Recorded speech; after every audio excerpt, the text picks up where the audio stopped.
ፈታ ብለን እሁዳችንን በኢቢኤስ እንደዚሁ ጀምረናል አይደል? እንዴት ናችሁ? ደህና ናችሁ ወይ? ይመስገን። ሮቢ ጥበብ ሳምንታችሁ እንዴት ነበር? ቆንጆ ሳምንት። ጥበብ እንዴት ነበር? ቆንጆ ሳምንት ነበረኝ። ሚዜ ነበርኩ። በቆንጆ ሁኔታ አለፈ። ለምን አልጠራሽንም ግን?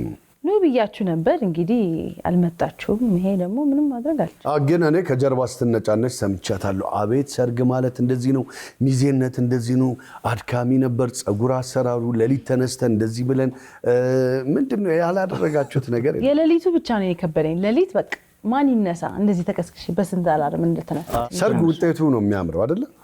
ይሄ ሁሉ አድካሚ ነገር ይከሰታል። ብዙ ውጣ ውረዶች አሉ። ከዛ በኋላ ደስታ ነው። ቤተሰብ ጋር የሚጋባው ደስታ አለ፣ ወዳጅ ዘመዶች ጋር እንዲሁ ጓደኞች ጋር ምናምን በጣም ደስ ይላል። በዚህ ሁሉ ደስታ ውስጥ ተመስጣችሁ ደስ ብሏችሁ ያሳለፋችሁ ሙሽሮች በአጠቃላይ እንኳን ደስ አላችሁ፣ መልካም ጋብቻ እንላለን። እንግዲህ ባሳለፍነው ሳምንት ደግሞ ያው የሥራ ባልደረባችን ወንድማችን ጓደኛችን የነጻነት ወርቅነህ እዚህ የተጀመረ ነገር ነበር። በኢንተርቪው መልክ ተጀምሮ አንድ የጎፈንድሚ ማሰባሰቢያ ተጀምሯል አይደል? አዎ፣ ቤተሰቦቹ እዚህ መጥተው ትንሽ ነገር አውርተው ነበር። በዛ መሰረት እንዳልከው ጎፈንድሚ ተከፍቷል። የነፂን ፋሚሊ ሰፖርት አድርጉ እያለን በዛም ግን ምስጋናችንን ማቅረብ እንወዳለን። በጣም እውነት ነው። ኢትዮጵያ ውስጥም ከኢትዮጵያም ውጭ ላላችሁ መላው የኢትዮጵያ ሕዝብ በጣም ማመስገን እንፈልጋለን። አይተሻለ ረበረቡ በአንድ ቀን ውስጥ 30 ምናምን ሺህ ዶላር ተሰብስቦ ነበር። ይሄ ትልቅ ነገር ነው አይደለ? በጣም አሁን ነፂዬን ስናስበው ፈገግታ አለ፣ ጥሩ ስነ ምግባር አለ። ነፂዬ በጣም ለሰው ደራሽ ነውና የሰጠውን ነው የተመለሰለት ያለው ብዬ ነው ማስበው እና እግዚአብሔር ይስጣችሁ፣ እናመሰግናለን። አዎ ትክክል እንዳልሽው ነው። ያው የኛ የጥበብ ህይወት ሁልጊዜም በሀገራችን ባለው ነባራዊ ሁኔታ እንደ ውጩ ዓለም አይደለም የምንወዳደረው። እኛ በሀገራችን ውስጥ ደግሞ ህዝብን ስናገለግል የራሳችን የሆነ ክፍያ ተመጣጣኝ ክፍያ አለን። ስለዚህ ለህይወት ያ ነገር ይበቃል አይበቃም የሚለውን ነገር ቤተሰብ ተጨምሮ በብዙ አይነት አካሄድ ውስጥ የምናየው ነው እና እዚህም ቤተሰቡ ተገኝቶ ያንን ነገር ለህብረተሰቡ ስናስረዳ የነበረው ምንድነው ያሳለፈውን ውጣ ውረዶች ብዙ ነገሮችን አሳይተን እኛ አለናችሁ የሚል ደግሞ ህብረተሰብ ከፍተኛ መረባረብ አድርጎልናል እና በዚህ አጋጣሚ በውጭም በሀገር ውስጥም የምትኖሩ ኢትዮጵያዎች ላሳያችሁት የጥበብ ፍቅር ለጥበበኛው የሰጣችሁት ዋጋ እጅግ በጣም ትልቅ ነውና ቃላት የለንም። እጅግ አድርገን እናመሰግናለን። የአርት ሰው መሆን ወይ የሚዲያ ሰው መሆን የህዝብ ፍቅሩ ነው። አይ ቲንክ ሞር አይደል? ደስ አሁን እኔ ከስራሽ ምንድነው የምትወጂው ብትሉኝ ህዝቡ ጋር ያለኝ ነገር በጣም ደስ ይለኛል። ሲያዩኝ እንደ ቤተሰባቸው ነው የሚያዩኝ። ወይ ጥበብዬ እኔ እቅፍ እና ያ ነገር በቃ ደስ ይላል። ላይክ ሞር እንድትሰራ ታትር እንድትሰራ አዳዲስ ነገር እንድትፈጥር በጣም ያግዛል። እውነትሽን ነው። አሁን ማህበረሰቡ የሚሰጥሽ የሰጠሽውን ነው። ጥሩ ከሰጠሽ ካገለገልሽ ሰው ልብ ውስጥ ትገቢያለሽ፣ በዛ ልክ ደግሞ ይከፈልሻል። እኔም አሁን በየሄድኩበት በዚች አጭር ጊዜ የሚሰጠኝ ፍቅር በጣም ነው። ስራሽ እንድታከብሪ ሞር እንድትዘጋጂ ምን ላድርግ እንደውም ጫናው ያሳስብሻል። ያ በጣም ለሰው ላይ ታወቀው ይችላል። ምክንያቱም እኛ ያለን የህዝብ ፍቅር ነው ስንል ብዙ ጊዜ በተለያየ አመለካከት የሚወት ሰዎች አሉ። ባለዳ ያደርግሻል። አንደኛ ምን ሰርቼ ነው እንደዚህ ያል ፍቅር ሰው የሚሰጠኝ ምን ሰርቼ ነው ብለሽ እንድትጠይቂ ያደርጋል። ሁለተኛው ደግሞ ወደፊትስ ምን መስራት አለ? ይሄን ላመነኝ ህብረተሰብ ይሄን ለሰጠኝ ይሄን ፍቅር ለሰጠኝ ሰው ምንድነው መልሼ የምሰጠው? አየሽ ብድር ነው የምትወስዱና በደንብ እንድታገለግል ያደርጋል። ነጻነት ያንን ሁሉ ነገር ሰጥቷል ለህብረተሰቡ። ህብረተሰብ ደግሞ እሱ ጋር ወስዶ ያቆየውን ነገር መልሶ ያንን እየከፈለ ነው። ሁላችንም እንግዲህ ባለን ሙያ ማገልገል ህዝብን በየጊዜው ያለን ነገር መስጠት መቻል በታማኝነት መልሶ ለራሳችን ነው የሚከፍለንና እናገልግል የሚለውን ነገር በዚሁ የምናየው ነው የሚሆነው አይደል? ሳምንታችን ደግሞ የአፍሪካ ህብረት መሰናዶ ያረግን ያለንበት ሳምንት ላይ ነው። አዎ 39ኛ የአፍሪካን ህብረት ስብሰባ ልናካሄድ ለሀገራችን እንግዲህ ከምንታወቅበት ሌሎችም ሀገሮች ከሚቀኑበት አንዱ ትልቁ ነገራችን ምንድነው? የአፍሪካ ህብረት እዚህ መመስረቱና ማስቀጠላችን ነው። ብዙ የአፍሪካ መሪዎች ሀገራችንን ይጎበኛሉ። ሀገራችንም ደግሞ በብዙ አይነት ገጽታ የምትታይባት ነው። እውነት ነው። ከዛም ውጪ ደግሞ ማህበረሰባችን የሚያደርገው ነገር አለ አይደለ? እንግዳ ተቀባይነታችን አለ። በዚህ ኤዩ ሰሚት ሲደረግ ብዙ ነገሮች አሉና በዛ ውስጥ ደግሞ ማህበረሰቡ የራሱን የሆነ ማድረግ ያለበትን የሚያደርገው ነገር አለ አይደል? ባህላችንን፣ ወጋችንን፣ ሰው አክባሪነታችንን፣ እንግዳ ተቀባይነታችንን በደንብ ነው የምናሳይበትና ይሄም ስለሆነ ነው ደግሞ አፍሪካ ህብረት እስካሁንም እንዲቀጥል ካደረጉት ዋና እንትኖች ብዬ አምናለሁ። ሮቢና ዳኒ እንዳሉት ኢትዮጵያውያን ሰውን መቀበል ማንም አይደርሰንም ብዬ አስባለሁ። በጣም ተቀባይነን፣ በጣም ፍቅር ምንሰጥነንና እነዚህም ከውጭ ሀገር የሚመጡት ዲፕሎማቶች ሲመጡ ለመቀበል ዝግጁ ሆኑ እንላለን። በትብረት በአንድ ላይ በጋራ ሀገራችንን እናሳይ። አዎ ልክ እንደኔና እንደ ሮቢ ማለት ነው። ለምን አንቺ ስትመጪ በእንግድነት እኛ ተቀብለንሻል። አሁን ግን እንግዳ ነኝ እንዴ? አሁን እንግዳዬ ነገርኩ እኮ ባለፈው ሰም የሴት እንግዳ የለውም። ታዲያ እንግዲህ ያው ስናጠቃልለው ያው እንደተባለው ሁላችንም ማድረግ ያለብን ብዙ ነገሮች አሉ። እንግዶቻችን ወደ ሀገራችን ሲመጡ የትራፊክ ፍሰቱ ላይ ትንሽ ነገሮች መያዝ ሊኖር ይችላል።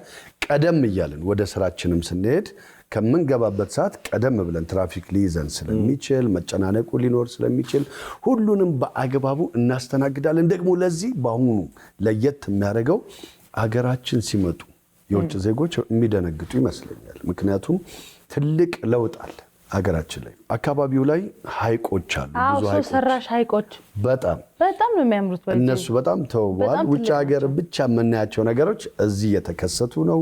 ሌሎች መናፈሻዎች አሉ። መንገዶቻችን ጸርተዋል፣ ዝግጁ ሆነዋል። በየቦታው የሚያማምር ነገር አለ እና እናንተን ደግሞ በዚህ በሚያምር ሀገራችን ላይ እንቀበላችኋለን ሁሉን እንላለን አይደል? እውነት ነው። ይሄ የተዋበ ይሄ ሁሉ ዝግጅት አድርገን ደግሞ አፍሪካ ህብረት ሲሰበሰቡ መንግስታት ትላልቅ ነገሮች ለማህበረሰባችን ለአፍሪካ ህዝብ ያበረክታሉና በዚህኛው ደግሞ ምን አይነት ነገር ያበረክታል? አባዬ ቻፓውስ እሱም ደግሞ ዶላር እናስገባለን። ታዲያ ትራንዛክሽኑ ይንቀሳቀሳል። ከዶላር በተረፈ ግን ለሀገራችን ለአፍሪካ የሚሰጡት አመራሮች አይ ቲንክ ኢምፖርታንት ናቸው። ዳኒ ዶላሩን ያፈስልሃለሁ እንዳታስብ። አረ አላወቅንም እስከዛ ሊለቀቅ ነው ካልኩት በኋላ ደነገጥኩ። ለካ ተመንዝሮ አልቋል ብዬ ነበር። ኖ ብልሃተኛ መሆን አለበት። በቃ ይሄን ዶላር ደግሞ ብናፈነዳውስ? አዎ ለ39ኛ የአፍሪካ ህብረት እንዲሁም ለሁዳችን አንድ ጊዜ እናፈነዳለን። እንሸልማለን። እናፈንዳ እናፈንዳስቲ። ግን የባለፈው ሳምንት እንዴት ነበር? ወደዚህ ነው የምታፈነጁ። ጥበብ 1 2 3 ማይፈነዳ ነው የዛሬው። ኧረ ተው ይቻላል። ምንም አውቀህ ነው አይደል? ጎበዝ ሮቤል። የሚገርም በእናታችሁ።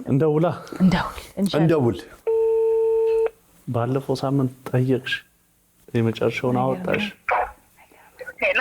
ሄሎ አቤት። ሰላም ጤና ይስጥልን። አቤት ይስጥልን። ማን እንበል?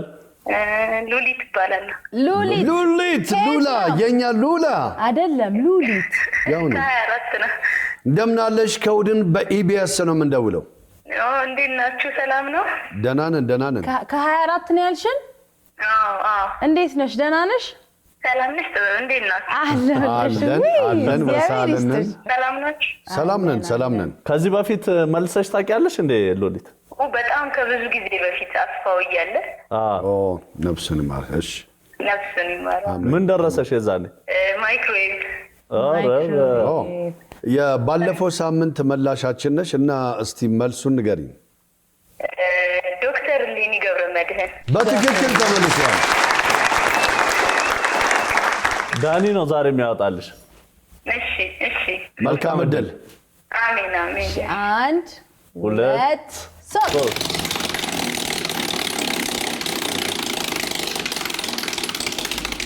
አስቤዛ